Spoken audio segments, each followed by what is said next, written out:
Hello everyone, welcome to our channel. दोस्तों, आज हम लोग वर्णमाला का चैप्टर पढ़ेंगे और ये जो वर्णमाला है वो 3 वीडियो में कंप्लीट होगा। पहला है स्वर, दूसरा है व्यंजन और तीसरा है कुछ अदर क्वेश्चन, ठीक है, जो कि आते हैं। और लास्ट में हम लोग पढ़ेंगे उच्चारण स्थान, जो कि 1 से 2 क्वेश्चन आपके जरूर आने ही आने हैं। और ये तीनों ही वीडियो के जो लिंक है वो आपको डिस्क्रिप्शन में मिल जाएंगे, ठीक है दोस्तों। इसकी एक प्लेलिस्ट भी बनाई गई है हिंदी सुपर टेट कंप्लीट करके, ठीक है, वो आप देख सकते हो, ठीक है। सारे के सारे चैप्टर आपको उसमें मिल जाएंगे, ठीक है दोस्तों। लास्ट में मैं दोस्तों आपको ये बताना चाहता हूं कि ये जो नोट्स है ये पूरा कंप्लीट नोट्स है, ठीक है दोस्तों। तो यहाँ पर सबसे पहले हम लोग वर्णमाला देख लेते हैं। वर्णों के व्यवस्थित समूह को वर्णमाला कहा जाता है। वर्णमाला किसे कहा जाता है? वर्णों के व्यवस्थित समूह को कहा जाता है। तो अगर कोई क्वेश्चन आता है कि वर्णमाला किसे कहते हैं, वो किसे कहते हैं? व्यवस्थित समूह को, ठीक है। मतलब एक तरीके से वर्णमाला को अरेंज करके लिख दिया गया है। पहले स्वर आते हैं, फिर व्यंजन आते हैं, फिर अदर वर्ण आते हैं, ठीक है।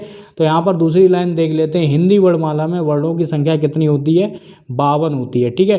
टोटल वर्ण कितने होते हैं? 52 होते हैं। और संस्कृत में कितने होते हैं? 50 होते हैं, ठीक है। तो 52 कौन कौन से वर्ण होते हैं? 13 स्वर होते हैं, ठीक है। यहाँ पर 13 स्वर होते हैं, 35 व्यंजन होते हैं और 4 संयुक्त वर्ण होते हैं, ठीक है।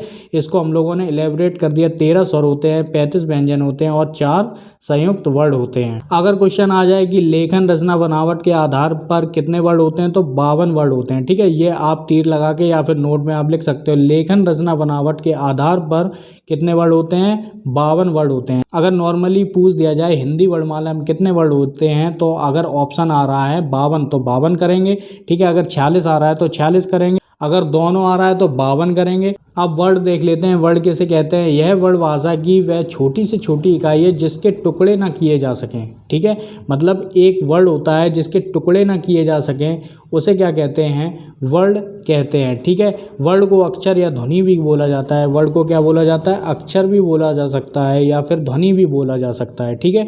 तो यहाँ पर कौन कौन से वर्ड, जितने भी वर्ड आपको दिखते हैं, जैसे का, चा, टा, ता, पा, ठीक है, जैसे का, खा, गा, घा, ये सारे क्या हो गए? ये आपके वर्ड हो गए, ठीक है। इसकी जो डेफिनेशन है ये आप याद कर लेना, ठीक है। अगर मान लेते हैं आपकी जॉब भी नहीं लगी, वैसे मैं डिमोटिवेट नहीं करना चाहता, लेकिन फिर भी मैं एक बात कह रहा हूँ, ये जो नोट्स हैं आपको ट्यूशन में भी काम आएंगे। मतलब अगर आप कोचिंग भी खोलना चाह रहे हो तो उसमें भी ये काम आ सकते हैं।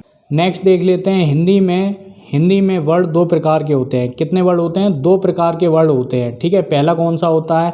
स्वर होता है, जिसे इंग्लिश में वॉवेल बोला जाता है। और दूसरा होता है व्यंजन, ठीक है, जिसे इंग्लिश में कॉन्सोनेंट बोला जाता है, ठीक है, जो कि आप इंग्लिश में नॉर्मली पढ़ते होगे। तो सबसे पहला देख लेते हैं स्वर। स्वर को इंग्लिश में वॉवेल बोला जाता है और संस्कृत में क्या बोला जाता है? अच बोला जाता है, ठीक है। वे वर्ड जो स्वतंत्र रूप से बोले जाते हैं स्वर कहलाते हैं। देखिए, ये छोटी छोटी चीज़ें जो हैं वो आपको याद कर लेनी है, ठीक है। कभी भी पूछा जा सकता है, ठीक है। हो सकता है कि हिंदी में ही पूछ लिया जाए संस्कृत का क्वेश्चन, ठीक है। तो ये आप कंफ्यूज मत होना कि हिंदी में नहीं आएगा, ठीक है। तो ये छोटी छोटी बारीक चीज़ें भी मैंने लिख रखी हैं, ठीक है दोस्तों। तो वे वर्ड जो स्वतंत्र रूप से बोले जाते हैं स्वर कहलाते हैं। स्वरों की संख्या कितनी होती है? 13 होती है, ठीक है। वही जो मैंने आपको बताया, तो जो 52 वर्ड होते हैं जिसमें से 13 स्वर होते हैं, ठीक है, उसमें से स्वरों की संख्या कितनी होती है? 13 होती है। कितनी संख्या होती है? 13 होती है, ठीक है।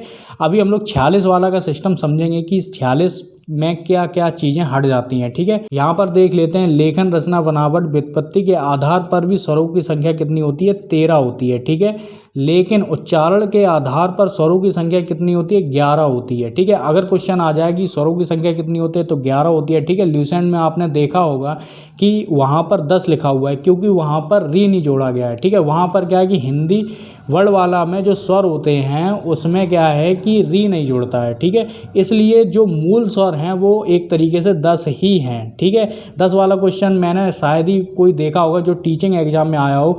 वो क्या आता है? या तो 11 आता है या तो 13 आता है, ठीक है। पहले बीएड वाले एग्जाम में 13 बोला गया था, लेकिन बाद वाले जो एग्जाम हुए हैं उनमें 11 ही रखा गया है, ठीक है दोस्तों। अगर 11 आ रहा है तो 11 करेंगे, 10 आ रहा है तो 10 करेंगे, 13 आ रहा है तो 13 करेंगे, ठीक है। और अगर ये आ जाए कि लेखन रचना बनावट के आधार पर कितने होते हैं, तो 13 होते हैं। उच्चारण के आधार पर कितने होते हैं? 11 होते हैं या फिर 10 होते हैं, ठीक है। साथ में ये दोनों नहीं आएंगे, ठीक है। ये याद रखना कि 11 आएगा तो 11 आएगा और 10 आएगा अकेला तो 10 आएगा, ठीक है। ये नहीं आएगा कि ए में 11 दे दिया और बी में 10 दे दिया, ठीक है दोस्तों। और अगर इन दोनों में आ भी जाए तो समझ लेना कि 10 करना है, ठीक है। अगर इन दोनों में आ रहा है तो समझ लेना कि आजकल के सिस्टम में तो 11 ही करना है, ठीक है। क्या करना है? 11 ही करना है। है, ठीक है। फिर तो वो क्वेश्चन के ऊपर है कि कौन सा वाला आपका ऑप्शन सही होगा। अब यहाँ पर नोट में लिख लेते हैं कि उच्चारण के आधार पर हिंदी वर्णमाला में कितने वर्ड होते हैं, 46 वर्ड होते हैं, ठीक है, टोटल। देखो लड़ाई या तो 52 में होगी या तो 46 में होगी, ठीक है। तो यहाँ पर हम लोग क्या करेंगे, 46 ही लगाएंगे, ठीक है। अगर नॉर्मल तरीके से पूछ लिया गया है तो फिर 52 लगा सकते हैं, ठीक है, कि कुल टोटल कितने होते हैं तो 52 होते हैं, ठीक है। और नॉर्मल पूछ दिया जाए तो 46 होते हैं। बहुत कम ही होगा कि 52 और 46 आए, ठीक है। उच्चारण के आधार पर हिंदी वर्णमाला में कितने वर्ड होते हैं, 46 वर्ड होते हैं। 11 स्वर होते हैं और 35 व्यंजन होते हैं। अब देख लेते हैं कौन कौन से होते हैं, ये याद रखना। अब छोटा आ, बड़ा, छोटी, बड़ी, छोटा ऊ और बड़ा ऊ, ठीक है। यहाँ पर री नहीं जोड़ा गया, जो मूल स्वर हैं उसमें क्या है कि री नहीं जोड़ा गया है, ठीक है। जैसा कि लूसेंट में हम लोगों को देखने को मिलता है, ठीक है, कि वहाँ पर क्या है कि 10 बोला जा रहा है, ठीक है। वहाँ पर क्या है, री को नहीं जोड़ा गया है, ठीक है। अब यहाँ पर आगे देख लेते हैं ए, ऐ, ओ, औ और अंग और आहा, ठीक है। अब इसको गिन लेते हैं, 1 2 3 4 5 6, ठीक है, 7 8 9 10। अगर री को हटा दिया और अंग और आहा को हटा दिया तो 10 हो जाते हैं। और यहाँ पर 11 किस बेस पर बोला जाता है, यहाँ पर री जोड़ दिया जाता है, लेकिन अंग और आहा को नहीं जोड़ा गया है, ठीक है। 11 में क्या है, उच्चारण के आधार पर अंग और आहा को नहीं जोड़ा गया है, लेकिन टोटल में जब 13 बोला जाता है, ठीक है, स्वरों की संख्या कितनी है, तो अंग और आहा भी जुड़ता है और री भी जुड़ता है, ठीक है। इसलिए हम लोगों की ये जो संख्या है वो 13 हो जाती है, ठीक है। यहाँ पर ये जो ध्यान देने की बात क्या है कि आ जो है वो अमात्रिक स्वर है, ठीक है। आ बोलने पर किसी भी तरीके की मात्रा का बोध नहीं हो रहा है, ठीक है। इसलिए इसको क्या बोला गया है कि अमात्रिक स्वर बोला गया है, ठीक है।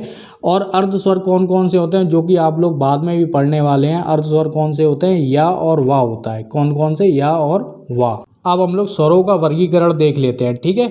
कुछ वर्गों में हम लोगों ने डिस्क्राइब किया गया है, जो हिंदी के जो किताबें हैं, ठीक है, वो कौन कौन से हैं वो देख लेते हैं। उच्चारण के आधार पर है, ये याद रखना, ये क्या है, उच्चारण के आधार पर हैं, ठीक है। पहला कौन सा है, ह्रस्व स्वर है, ठीक है। पहला हम लोगों ने लिखा हुआ है नंबर 1, कौन सा है, ह्रस्व स्वर, ठीक है, जिसको इंग्लिश में क्या बोला जाता है, शॉर्ट वॉवेल बोला जा सकता है, असेंटेड वॉवेल बोला जा सकता है, या फिर वीक वॉवेल बोला जा सकता है, ठीक है। तो इसको समझने के लिए हम लोगों को इसकी परिभाषा समझनी पड़ेगी। तो यहाँ पर देखिए, वे स्वर जिनके उच्चारण में कम समय लगता है, वे स्वर जिनके उच्चारण में कम समय लगता है उन्हें क्या बोला जाता है, ह्रस्व स्वर कहते हैं, ठीक है।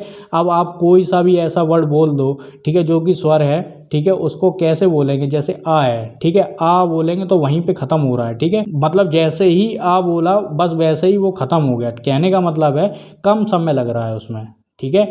जैसे ई है, बहुत कम समय लग रहा है। ऊ है तो वहाँ पे कम समय लग रहा है। री है, कम समय लग रहा है, ठीक है। यहाँ पर हम लोग दूसरी परिभाषा देख लेते हैं। वे स्वर जिनके उच्चारण में एक मात्रा का बोध होता है ह्रस्व स्वर कहते हैं, ठीक है। तो एग्जाम्पल के तौर पे कौन सा है, छोटा, छोटी, छोटा ऊ और री है, ठीक है। अब री को हम लोगों ने जोड़ दिया है इसमें टोटल के तौर पर, जैसा कि 13 टोटल होते हैं स्वर, ठीक है। मूल स्वर के तौर पे देखे जाएं तो कौन कौन से स्वर आते हैं, छोटा आ, छोटी ई, छोटा ऊ, ठीक है। क्वेश्चन में भी अगर ये आ जाए कि मूल स्वर कितने होते हैं तो वो 11 होते हैं, ठीक है, या फिर 10 होते हैं, ये याद रखना। अब यहाँ पर ये जो मूल स्वर आपको दिए गए हैं, या तो ये या तो इसको भी जोड़ लेंगे, ठीक है। अगर इसको जोड़ लिया तो इसका मतलब है हम लोगों को कितने स्वर मिले, 11 स्वर मिले, ठीक है। छोटा आ, छोटी ई, छोटा ऊ। अब यहाँ पर ये जो डंडा लगा हुआ है, ठीक है, एक मात्रा का बोध करा रहा है, ठीक है।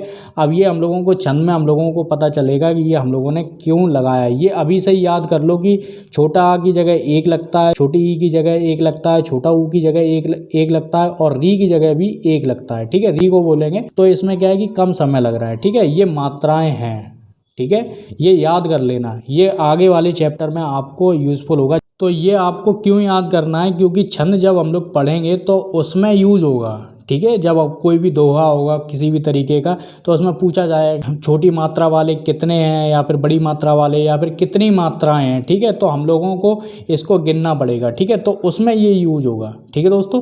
तो यहाँ पर अब हम लोग देख लेंगे क्या, दीर्घ स्वर। दीर्घ स्वर क्या होता है, किसे कहते हैं, इसे हम लोग देखेंगे, दीर्घ स्वर, ठीक है। दीर्घ स्वर को इंग्लिश में बोला जाता है लॉन्ग वॉवेल बोला जाता है, असेंटेड वॉवेल या फिर स्ट्रॉन्ग वॉवेल बोला जाता है, ठीक है। वे स्वर जिनके उच्चारण में ह्रस्व स्वर से अधिक का समय लगता है दीर्घ स्वर कहलाते हैं, ठीक है। या फिर, ठीक है, यहाँ पे या फिर देख लेंगे क्या क्या है, वे स्वर जिनके उच्चारण से 2 मात्राओं का बोध होता है दीर्घ स्वर कहलाते हैं, ठीक है। बड़ा आ, बड़ी ई, बड़ा ऊ, ए, ओ, औ, ठीक है। तो यहाँ पर ध्यान देने की बात क्या हो रही है, ह्रस्व स्वर से अधिक का समय लगता है, यानी कि ह्रस्व स्वर में कम समय लगता है। इसे बोलने में क्या लग रहा है कि ज़्यादा समय लग रहा है। आ बोल के खुद देखिए यहाँ पर ज़्यादा समय लग रहा है। बड़ी ई बोल के देखिए तो ज़्यादा समय लग रहा है। बड़ा ऊ बोल के देखिए तो ज़्यादा समय लग रहा है, ठीक है। और यहाँ पर जब ह्रस्व स्वर से ज़्यादा समय लगे तो समझ लो दो मात्राओं का बोध होता है, ठीक है। यहाँ पर गुरु इसे बोला जाता है, ठीक है। एक तरीके से यहाँ पर इस तरीके एस टाइप का हम लोग बना देंगे, ठीक है। तो ये क्या है कि ये दो मात्राओं का बोध करा रहा है। तो ये भी आपको जितने भी हैं ये क्या है आपको रट लेने हैं, आपको छंद में यूज होंगे, ठीक है। तो यहाँ पर ये इंपॉर्टेंट समझ लेते हैं एक तरीके से, और ह्रस्व स्वर वाला भी इंपॉर्टेंट लिख लेना, ठीक है। देखो दीर्घ स्वर को इस तरीके से समझिए, दीर्घ स्वर, ठीक है, वे स्वर जिनके उच्चारण में ह्रस्व स्वर से अधिक का समय लगता है दीर्घ स्वर कहलाते हैं। ये तो हम लोग पढ़ ही चुके हैं, ठीक है। अगर क्वेश्चन आए कि ये जो दीर्घ स्वर है एक मात्रक है, दो मात्रक है, त्रिमात्रक है, तो क्या बोलेंगे ये दो मात्रक है, दो मात्राओं का बोध होता है, ठीक है, जैसा कि हम लोगों ने पहले देखा हुआ है, ठीक है। अब इसे इलेबोरेट करेंगे। दीर्घ स्वर दो प्रकार के होते हैं, जैसे मूल दीर्घ स्वर होते हैं और संयुक्त स्वर होते हैं। संयुक्त स्वर को क्या बोला जाता है, संधि बोला जाता है, ठीक है। या फिर संयुक्त स्वर बोल देंगे या फिर संधि स्वर बोल देंगे, ठीक है। मूल दीर्घ स्वर जो होते हैं वो 3 होते हैं, संयुक्त स्वर कितने होते हैं, 4 होते हैं, ठीक है।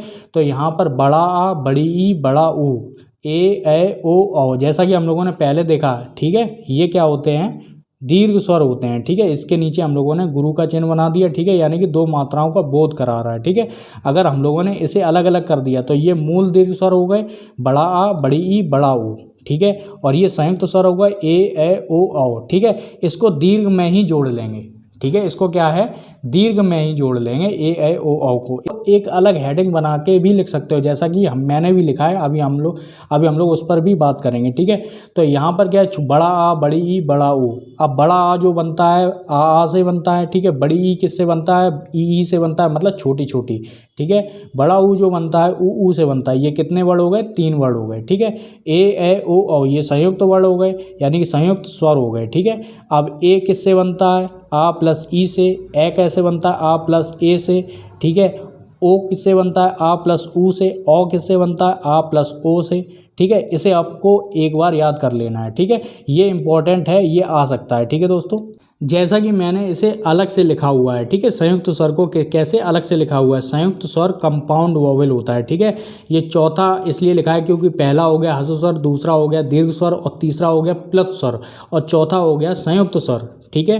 तो इस तरीके से भी आप लिख सकते हो। क्या क्या है, वे स्वर जो 2 या 2 से अधिक स्वरों से मिलकर बनते हैं संयुक्त स्वर कहलाते हैं। ए किससे बनता, आ प्लस ई से बनता है। ए कैसे बनता, आ प्लस ए से। ओ कैसे बनता, आ प्लस ऊ से। औ कैसे बनता, आ प्लस ओ से, ठीक है। ये इंपॉर्टेंट है, ठीक है। अब हम लोग प्लस स्वर की बात कर लेते हैं जो कि तीसरा था, ठीक है। अगर हम लोग इसे अलग से लिखना चाहें तो चौथे पे आप डाल देना, ठीक है, कोई दिक्कत की बात नहीं है। नहीं तो जैसा कि हम लोगों ने अभी पढ़ा है थोड़ी देर पहले, इस तरीके से भी आप लिख सकते हो संयुक्त स्वर को दीर्घ स्वर के साथ। अब तीसरा देख लेते हैं प्लुत स्वर, ठीक है, प्रोटेक्टेड वोवेल।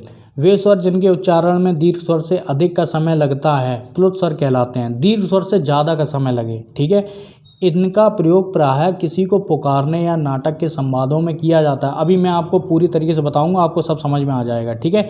इसे क्या बोला जाता है, त्रिमात्रिक स्वर बोला जाता है। अगर बोल दिया जाए, पूछ लिया जाए कि प्लुत स्वर किसे कहते हैं, तो क्या बोलते हैं, त्रिमात्रिक स्वर होते हैं ये। इसमें 3 मात्राएं होती हैं, ठीक है। इसको और भी ज़्यादा इलेबोरेट करके देख लेते हैं। क्या है, वे स्वर जिनके उच्चारण में 3 मात्राओं का बोध होता है प्लुत स्वर कहलाते हैं। एग्जाम्पल के तौर पर देख लेते हैं। क्या बोला गया है कि 3 मात्राओं का बोध होता है, ठीक है। यानी कि कह सकते हैं कि दीर्घ स्वर से ज़्यादा का समय लगता है, थोड़ा सा बोलने में ज़्यादा समय लगता है। जैसे कि जब भी हम लोग ओम बोलते हैं, ठीक है, तो आपने ओम का जाप सुना होगा, ठीक है। उसमें क्या होता है, ओम, इस तरीके से। और जैसे आपने देखा हो कॉमिक्स, अगर आपने कभी पढ़ी हो या फिर आप अभी पढ़िए, ठीक है, जैसे कोई ठाके लगा रहा है या फिर हंस रहा है, ठीक है, तो उसमें कि हा बोला जाए, हा हा हा हा, तो बार बार हा हा हा लिखने की ज़रूरत नहीं है। यहाँ पर हा बनाया, बड़ा का डंडा बनाया और यहाँ पर गुरु का चिन्ह बना दिया, यानी कि दीर्घ स्वर से ज़्यादा का समय लग रहा है, ठीक है। जैसे धड़ाम, कॉमिक्स में सबसे ज़्यादा यूज होता है धड़ाम,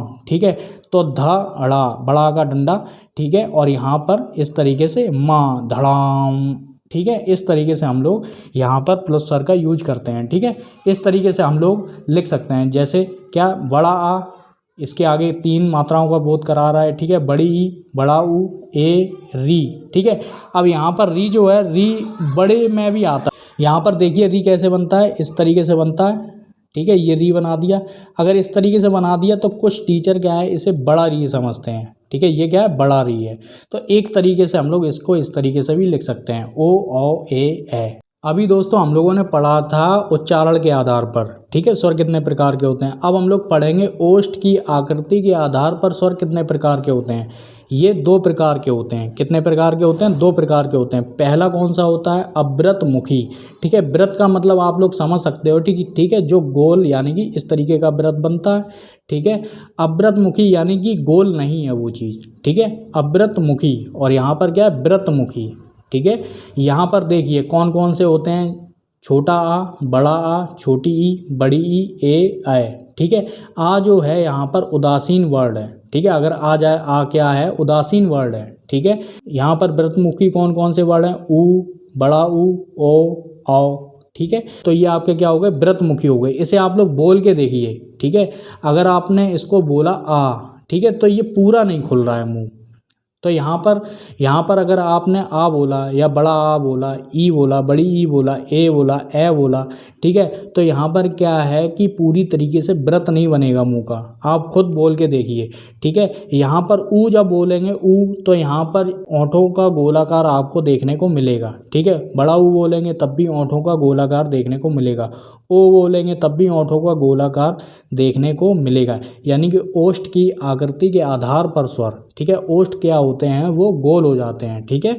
अगर गोल हो जाते हैं तो व्रतमुखी हो गए, अगर गोल नहीं हुए तो वो क्या हो गए, अव्रतमुखी हो गए, ठीक है। इसकी परिभाषाएं आपके सामने हैं, कौन कौन सी हैं। यहाँ पे अव्रतमुखी देख लेते हैं। जिस वर्ड के उच्चारण में ओष्ठ गोलाकार नहीं होते हैं वे अव्रतमुखी होते हैं। वे क्या होते हैं, अव्रतमुखी होते हैं। ओष्ठ गोलाकार नहीं होते हैं, सिंपल सा है, जो कि हम लोगों के सामने वर्ड के तौर पर देखा जा रहा है, ठीक है। यहाँ पर व्रतमुखी की देख लेते हैं। जिस वर्ड के उच्चारण में ओष्ठ गोलाकार हो जाते हैं उसे क्या बोला जाता है, व्रतमुखी बोला जाता है, ठीक है। तो यहाँ पर हम लोगों ने ये दोनों पढ़े और इसे आप लोग अच्छे से याद कर लेना, ठीक है। जैसा कि नेट एट के एग्ज़ाम में होता है, उसमें ये सारी चीज़ें बहुत ही ज़्यादा इंपॉर्टेंट होती हैं। मुझे पर्सनली ऐसा लगता है सुपर टेट में ऐसा कोई क्वेश्चन नहीं आएगा, ठीक है। तो इसको आप इग्नोर भी कर सकते हो, लेकिन इग्नोर मत करना, क्योंकि ये भी इम्पोर्टेंट है और स्वर का ही एक पार्ट है, हिंदी का ही एक पार्ट है, ठीक है। तो इसे पढ़ते हुए चलना, ठीक है। अब यहाँ पर देख लेते हैं मुख द्वार खुलने के आधार पर, मतलब मुख द्वार कितना खुल रहा है। पिछले में हम लोगों ने क्या पढ़ा कि जो ओंठ होते हैं वो गोल होते हैं या नहीं होते हैं। यहाँ पर मुख की बात हो रही है, मुंह की बात हो रही है, वो कितना खुल रहा है कितना नहीं खुल रहा है उसके ऊपर बात हो रही है, ठीक है। तो पहला हम लोगों ने पढ़ा उच्चारण के आधार पर, दूसरा हम लोगों ने पढ़ा ओष्ठ के आधार पर, और तीसरा है मुख द्वार खुलने के आधार पर। ये कितने प्रकार के होते हैं, 4 प्रकार के होते हैं, ठीक है। इसको ध्यान से देख लेंगे, ठीक है। यहाँ पर क्या है कि विव्रत क्या बोला जाता है, विव्रत में मुख द्वार पूरा खुलता है। मुख द्वार क्या होता है, पूरा खुलता है। यहाँ पर आ, ठीक है, बड़ा आ को जोड़ा गया है विव्रत में, ठीक है। आ जब बोलोगे तो मुख द्वार क्या हो जाएगा, पूरा खुल जाएगा, आ, ठीक है। आप बोल के देखिए, आपको समझ में आ जाएगा, ठीक है। तो यहाँ पर अर्ध विव्रत देख लेते हैं। जब मुख द्वार आधा खुले, अर्ध विव्रत मतलब एक तरीके से खुलना, ठीक है। अर्ध विव्रत मतलब आधा खुलना, अर्ध मतलब आधा, विव्रत मतलब खुलना, ठीक है। आधा खुले तो, ठीक है, छोटा आ, ए और ओ, ठीक है। यहाँ पर बड़ा वाला ओ है और बड़ा वाला ए है, ठीक है, और छोटा वाला आ है, ठीक है। ये 3 वर्ड कैस में आ जाते हैं, अर्ध विव्रत में आ जाते हैं, ठीक है। अब समृत देख लेते हैं। तीसरा है ये समृत।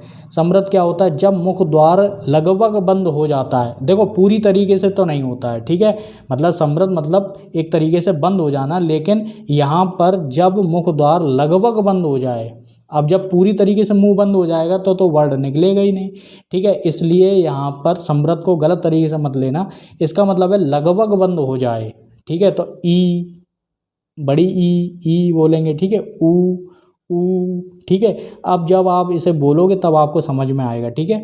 अर्ध समृत, जब मुख द्वार आधा बंद हो तब, ठीक है, मुख द्वार क्या आधा बंद हो, ठीक है। तो यहाँ पर क्या ए और ओ, ए और ओ, इसे क्या बोला जाता है, अर्ध समृत बोला जाता है, ठीक है। तो इस तरीके से स्वर तो स्वर के प्रकार या वर्गीकरण तो खत्म हो गए हैं, ठीक है। तो यहाँ पर एक तरीके से एक नज़र इस पर भी मार लेते हैं। ये क्या बोला जा रहा है, स्वरों का उच्चारण स्थान, ये मुझसे थोड़ा सा गलत हो गया, ठीक है। यहाँ पर कंठ, तालु, मूर्धा, दंत, ओष्ठ, ठीक है। तो यहाँ पर दंत का कोई काम नहीं आ रहा है, ठीक है। तो यहाँ पर दंत है ही नहीं, स्वरों के उच्चारण स्थान में क्या है, दंत नहीं है, ठीक है। तो कंठ क्या है, छोटा आ, बड़ा और आहा, यानी कि ये विसर्ग वाला, ठीक है। तालु क्या है, छोटी ई बड़ी ई।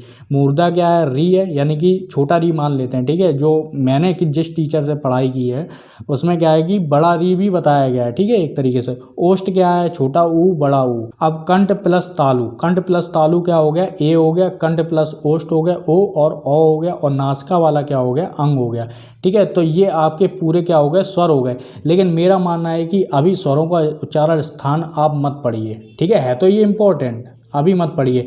मैं एक पूरी लिस्ट लाऊंगा, वो आपके लिए ज़्यादा इंपॉर्टेंट होगी, जिसमें व्यंजन भी होंगे और स्वर भी होंगे। जब आप एक साथ पढ़ोगे, पूरा चैप्टर पढ़ोगे, तब आपको समझ में आ जाएगा। और वो रट्टा मार लेना एक तरीके से, उसमें से 2 क्वेश्चन तो जरूर आने हैं, ठीक है दोस्तों। तो यहाँ पर स्वर से रिलेटेड चीज़ें सारी खत्म हो चुकी हैं, और जो भी एक्स्ट्रा वीडियो आएंगे उसमें क्या है कि उसके जो लिंक है वो आपको डिस्क्रिप्शन में भी मिल जाएंगे। और अगला जो वीडियो आने वाला है वो क्या आने वाला है, व्यंजन का, ठीक है। तो व्यंजन हम लोग पढ़ेंगे, अच्छे से पढ़ेंगे, ठीक है। अगर आप लोग चाहो ये नोट्स बना सकते हो, ये मेरा कंप्लीट नोट्स है। तो दोस्तों अगर आप लोगों ने ये पूरा हिंदी का मेरा जो नोट्स पढ़ लिया, तो विश्वास करिए दोस्तों, आपके 30 में से 27 या 28 नंबर आने वाले हैं, ठीक है दोस्तों। और हिंदी इतनी सरल है, आपने एक बार अगर पढ़ ली तो वो कॉन्फिडेंस बहुत अच्छे से जाग जाएगा कि हाँ, कि मुझे भी चीज़ें आती हैं या आ सकती हैं, ठीक है। ऐसा नहीं है कि आप कोई भी चीज़ नहीं सीख सकते, सारी चीज़ें सीख सकते हो, ठीक है। मैथ से रिलेटेड भी एक खुलासा मैं करूँगा कि मुझे मैथ आती थी या नहीं आती थी, ठीक है। मैं हर एक चीज़ मैथ के बारे में आपको जो बताता हूँ, ठीक है, मैंने कैसे मैथ सीखी, ठीक है, उसके बारे में भी मैं एक वीडियो लाने वाला हूँ, ठीक है दोस्तों। तो अगर आपको ये वीडियो समझ में आया तो लाइक कर सकते हैं, सब्सक्राइब कर सकते हैं। पूरा वीडियो देखने के लिए आपका बहुत बहुत धन्यवाद।